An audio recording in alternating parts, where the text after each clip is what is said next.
جی part 4 ہے ہمارا grammar ہے. گرامر میں ہم وہی فرسٹ فارم آف دا ورب ہی کو دیکھیں گے.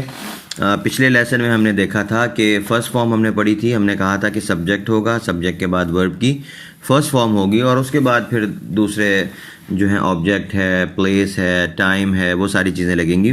لیکن میں نے یہ کہا تھا کہ ابھی جو ہم پڑھ رہے ہیں اس میں سبجیکٹ میں صرف I, we, you, they, these, those, Khalid and Umar یعنی دو نام ایک ساتھ ہوں, اور پیپل کوئی ایسا لفظ جو زیادہ پر جس سے زیادہ لوگ مراد ہوتے ہوں, ہم وہ الفاظ لیں گے. آج جو ہے باقی جو سبجیکٹ رہ گئے ہمارے پاس, ہی, شی, اٹ, دس, دیٹ, خالد صرف خالد, فاطمہ صرف فاطمہ, کیٹ یعنی انسانوں کے علاوہ کوئی کسی جانور یا کسی چیز کا نام صرف ایک ہو جو, تو وہ رہ گئے ہمارے پاس. تو اگر ان سبجیکٹس میں سے کوئی آ رہا ہو, یعنی ایک ہو, مفرد ہو, اکیلا, صحیح ہے, تو وہ اس صورت میں تھوڑا سا فرق آتا ہے کہ جو ورب کی پہلی فارم لگتی ہے اس پہلی فارم کے ساتھ ایس یا ای ایس کا اضافہ ہوتا ہے. پہلی فارم کے ساتھ ایس یا ای ایس کا اضافہ ہوتا ہے. جیسے مثلا اگر آئے کے ساتھ ہم کہیں گے کہ میں خالد کو فون کرتا ہوں, تو ہم بولیں گے آئی کال خالد. لیکن اگر بولنا ہوگا کہ وہ خالد کو فون کرتا ہے تو ہم بولیں گے ہی کالز خالد. تو کال کے ساتھ ایس کا اضافہ ہو جائے گا. کب؟ جب ورب سے پہلے, فرسٹ فارم سے پہلے جو سبجیکٹ ہے وہ ہی, شی, اٹ, دس, دیٹ یا انسانوں میں سے کسی ایک کا نام مثلا خالد ہو, احمد ہو, ذاکر ہو, یا انسانوں کے علاوہ کسی بھی چیز کا نام ہو, ایک ہی کا ہو, کیٹ ہو, موبائل ہو, ڈور, گیٹ, کوئی بھی چیز. تو اس کے بعد جب ورب آئے گا تو ورب کی پہلی فارم کے ساتھ ایس یا ای ایس کا اضافہ ہوگا. ایس کا اضافہ کہاں ہوتا ہے, ای ایس کا اضافہ کہاں ہوتا ہے, تو اس کو ہم دیکھ لیں گے.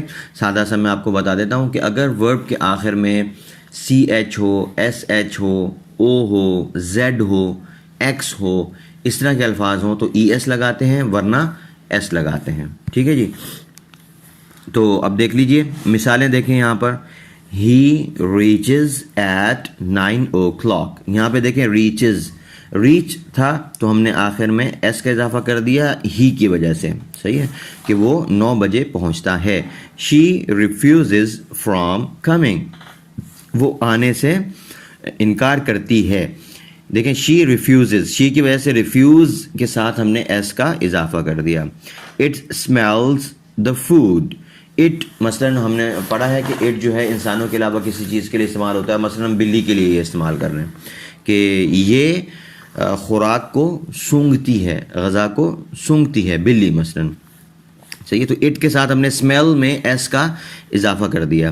اگر مثال کے طور پہ یہاں پہ ہوتا ہے وی, کہ ہم خوراک کو سونگھتے ہیں, تو ہوتا ہے وی اسمیل دا فوڈ, پھر ایس نہ لگتا. ٹھیک ہے, تو اٹ کی وجہ سے ایس لگ گیا. دس مین اسپینڈز منی, یہ آدمی پیسہ خرچ کرتا ہے.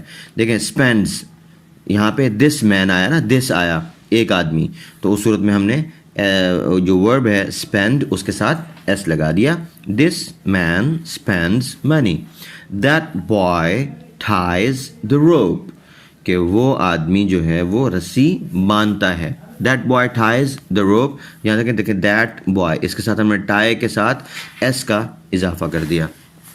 تو اسی طریقے سے اب آپ نے دیکھنا ہے کہ جہاں پر ہمارا جو ہے اگر subject he, she, it, this, that یا مفرد کوئی نام ہو, تو اس صورت میں ورب کے ساتھ ہم ایس کا اضافہ کریں گے جب ہم فرسٹ فارم آف دا ورب استعمال کرتے ہیں.